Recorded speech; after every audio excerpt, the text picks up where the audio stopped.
Hey everyone, this is the video for the futuristic gown design for the Q&A section.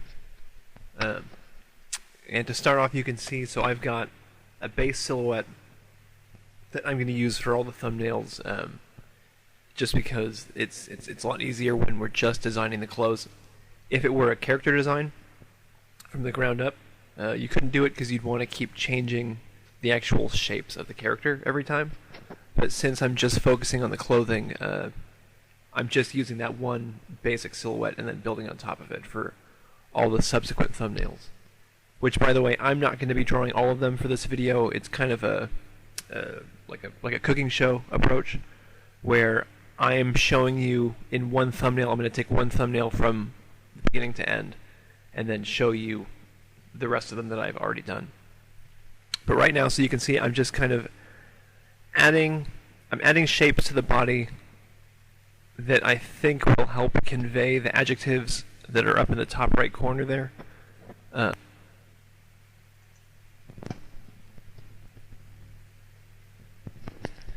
So my focus here is, again, just trying to create an outline that feels, for one thing, that just feels foreign and otherworldly, so that it doesn't read in any way like it might actually be the real world, like someone that you would see at the mall or something.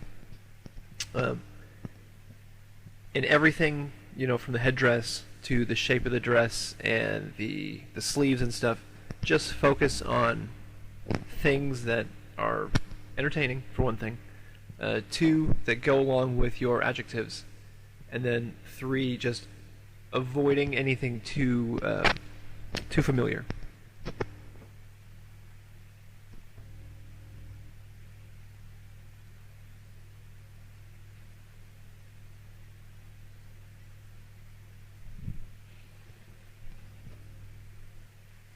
And I like to keep it, you'll notice I'll open up new layers every now and again, like especially right here because I'm lowering the opacity. But I will use different layers if I like the silhouette as it is, like if I like where it's going, but I'm going to try something risky, like adding that big collar behind the head, because I know you don't want to lose the good shape you've already got for the head if it turns out you don't like the collar and something weird happens with the history. So I just have things going on in different layers, and I can erase a lot faster. And in this case, I can make things see-through, if that's the idea, because a lot of times you can have an interesting shape and not want to obfuscate it with more material, but at the same time not feel like there's enough material up there, in which case I will often put in something sheer.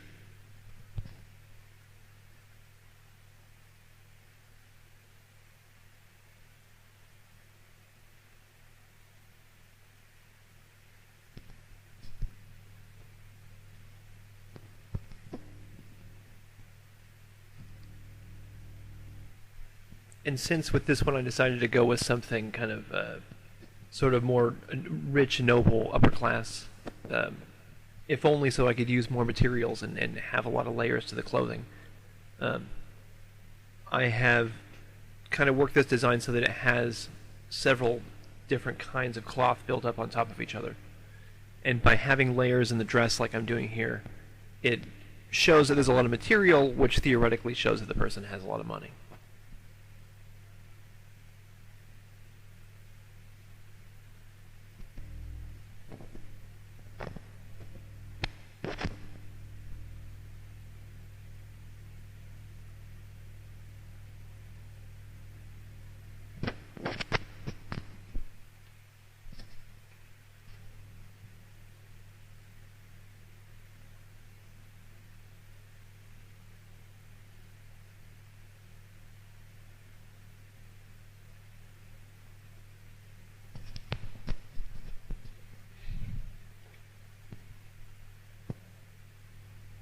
So tubing and piping like this that I'm adding is it's an interesting way to sort of break up shapes, because the fact that we don't, for the most part, don't use stuff like that on our clothing at all, immediately makes it read as from somewhere else.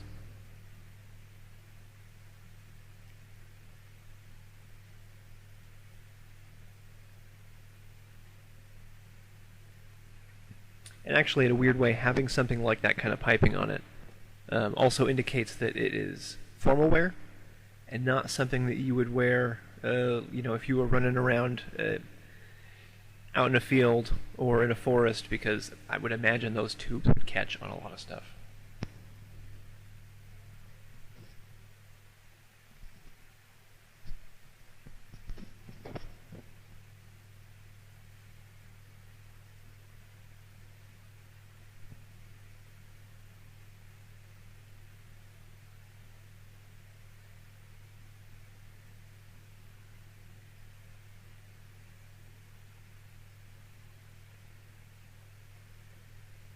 So thumbnails like this are sometimes, they definitely are. They're a shorthand, but more so than with design thumbnails for a composition for a painting. Some of the stuff that I'm doing are things that might be harder for other people to read, but I know what I'm doing myself, like that sheer layer that is going over her ankles and between her dress. Even though I haven't really put too much detail into it, I know that that means that below her dress that is open, there is another dress that is see-through.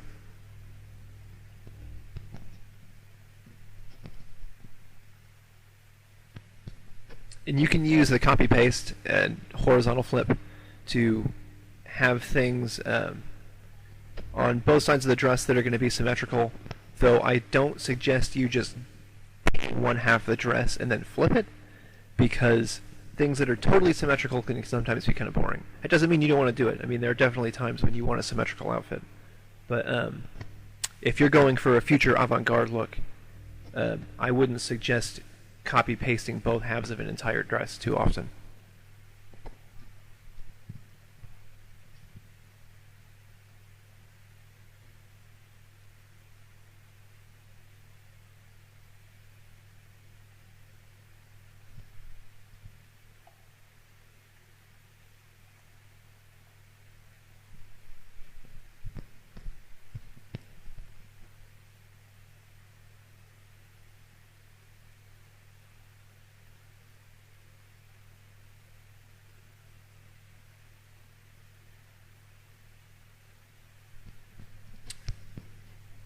And as simple and kind of goofy as it sounds, one of the main things I'm doing is I'm just trying to see what areas feel boring or what doesn't feel right, and then adding shapes to it until it either feels less boring or it feels like I'm making it worse. And then obviously if it feels like you're making it worse, get rid of it or change it.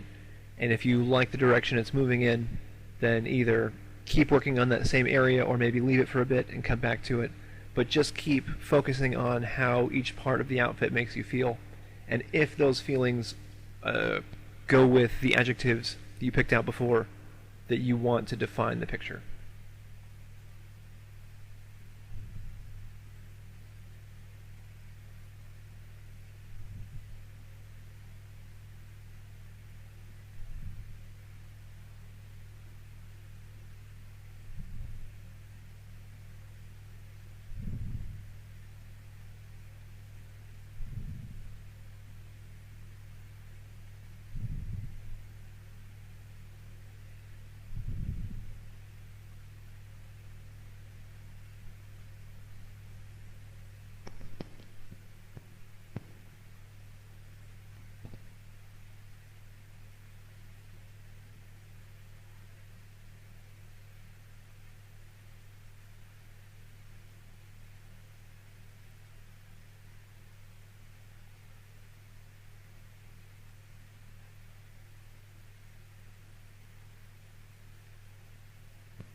And it's worth pointing out with a lot of these shapes too, I don't always know what the shape is supposed to represent when I'm putting it in.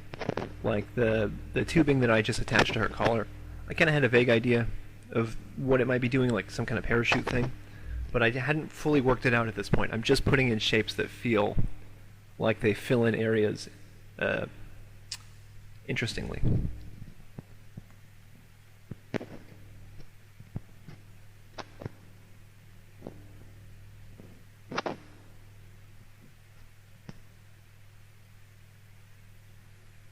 So here you can see a spread. These are all the thumbnails that I did before.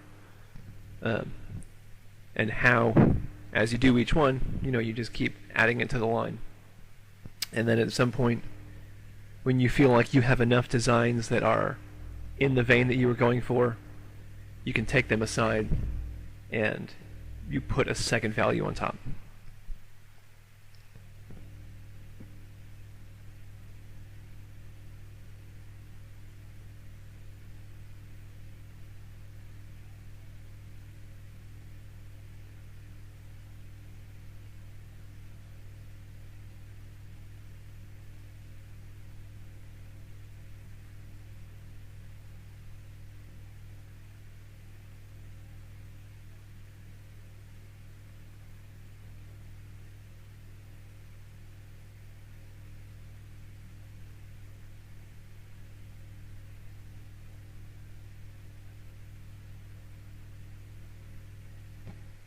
Alright, so then once I've chosen, the handful that I like the most, I will do something like this, where I enlarge them, and I have them take up the space of the old ones, and create a new layer on top of it, and then switch it to a clipping mask, and that'll make it so that when you paint over the silhouette, the pigment doesn't leave the area where you've already painted on the layers below.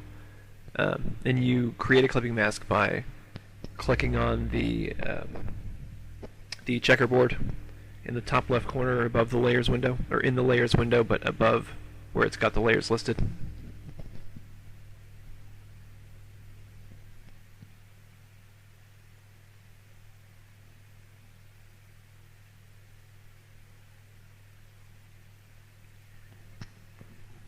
Alright, so now I'm carving in the shapes inside the silhouette, and again, I don't totally know. It's just like when doing the silhouette. I'm not totally sure where I'm going. I'm just trying to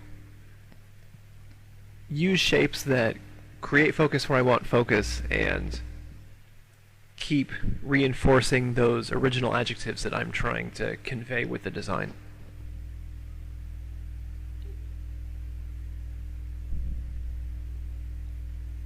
As far as where ideas come from, I think, a lot of that is it's just whatever your personal experience is, the kind of things you like to watch and read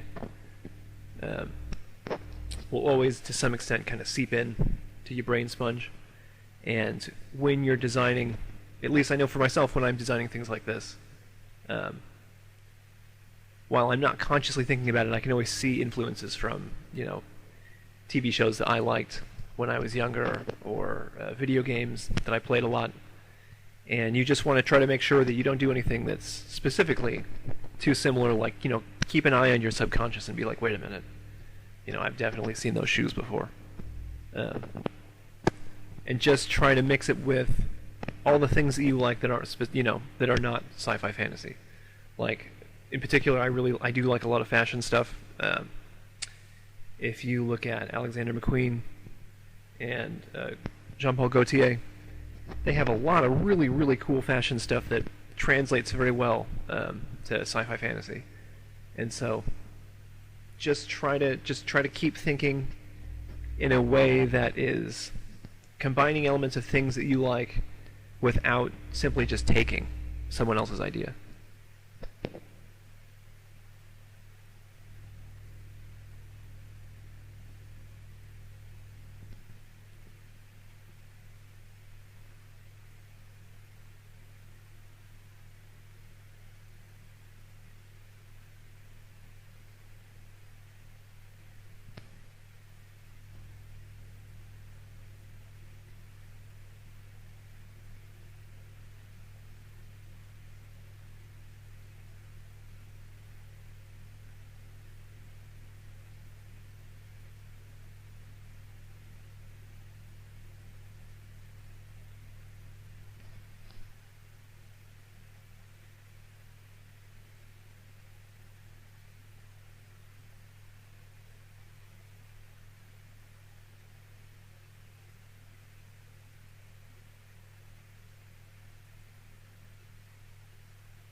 as far as that tubing and stuff is concerned too, unlike in the real world where you would you want form to follow function, and things primarily should be built for how they work, and then you make them look nice.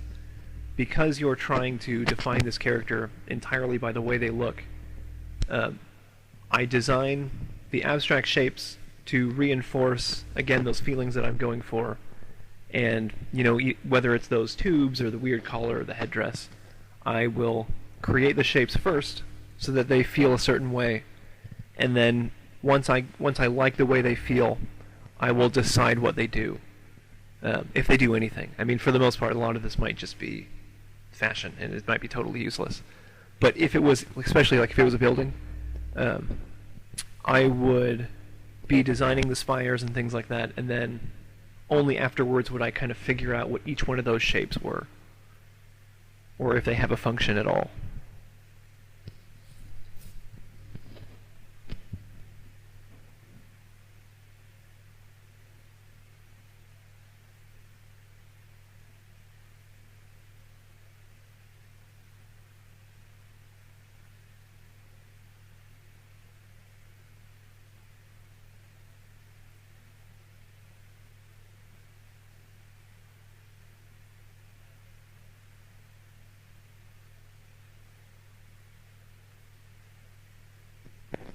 You may notice that this design is not the one that I used for my final illustration, which kind of makes sense because I think the chances were pretty low that the one that I did for the video would turn out to be the one that I used for the illustration, but it is a bit similar.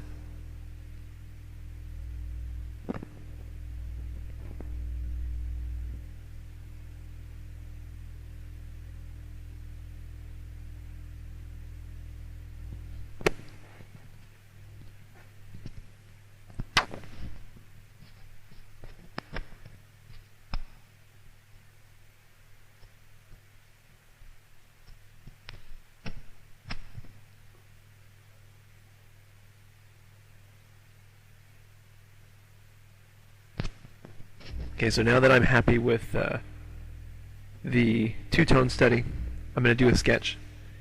And as you can see, like there, that is my original two-tone study for the one that I did use, and that is a sketch for the one that I did use. So I'm going to use that two-tone thumbnail and then lower the opacity on it until you can just kind of see a ghost of it on the screen. And then by sketching, I can further define what those forms are doing.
So here you can see I'm kind of tucking shapes into each other that in the two-tone study weren't so much. Like, you can't really tell what the collar's doing in the two-tone study. It looks like it's just coming from her back.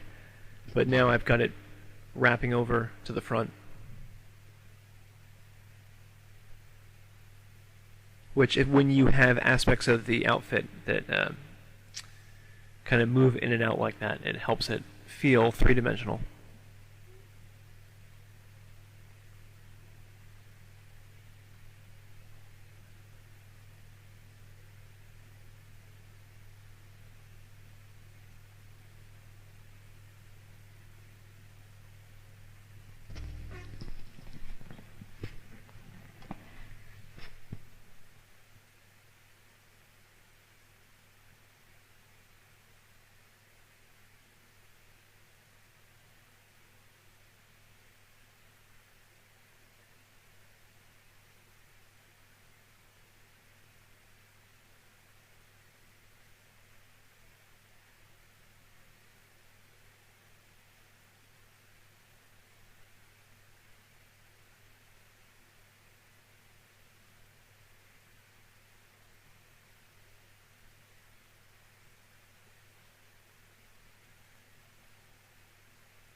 So this is a good example of kind of how you have to sort out the abstract shapes. So at this point now I've decided that those tubes that were going from the torso to the collar are attached to her back and then attached to the bottom of the collar as it turns down, which could or could not be translucent. I'm not even sure. And I didn't take this design much further after this, so who's to say? But the tubing is basically supporting that huge collar that's going back, and also explaining why it can hold that shape so well.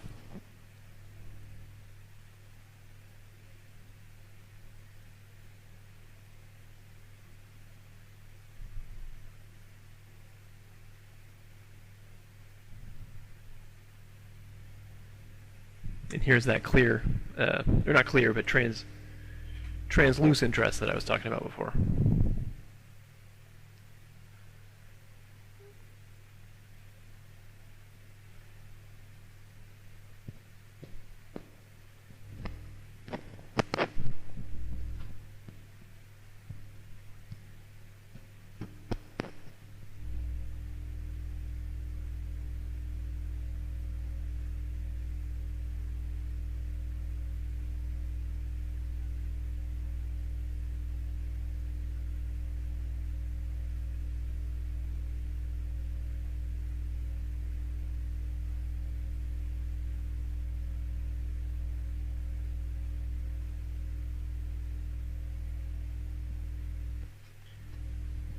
it can help to have a theme when you're designing, like, now that we are at the end of this one, clearly stripes and stripes and pipes were a big part of it, but it's not something that I was really clearly thinking at the beginning. It's just as it comes together, and I start thinking, well, I could use a couple of stripes here. Oh, I can use a couple of stripes up here.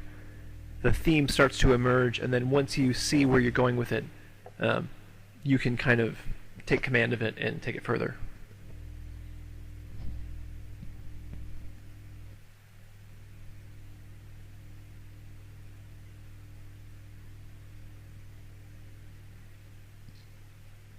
And sometimes with shapes, like with those tubes, if I specifically want the exact shape that I had in the thumbnail, and it's something like that where if I were to draw the outline of it, it really wouldn't make a difference. I mean, it still reads the same way. I'll just copy and paste it from the thumbnail, because that way it's the exact same shape that I wanted.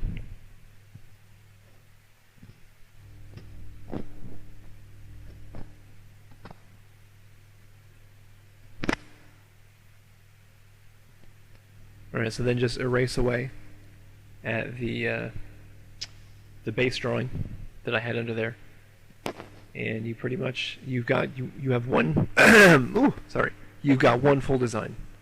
If you want to do color, when you have the line art like this, it's much easier to do color.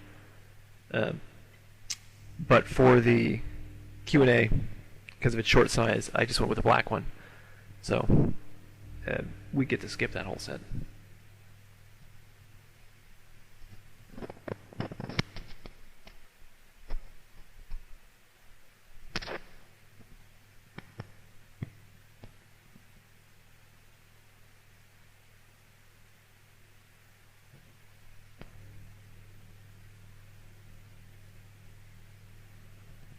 Alright, so hopefully that made sense to you guys. I would say the key when you're trying it out is just to keep experimenting with different shapes and don't get caught up in, or stressed out, I should say. Don't get stressed out over whether or not you're doing the shapes in the right way, or if you should have done it like this or like that.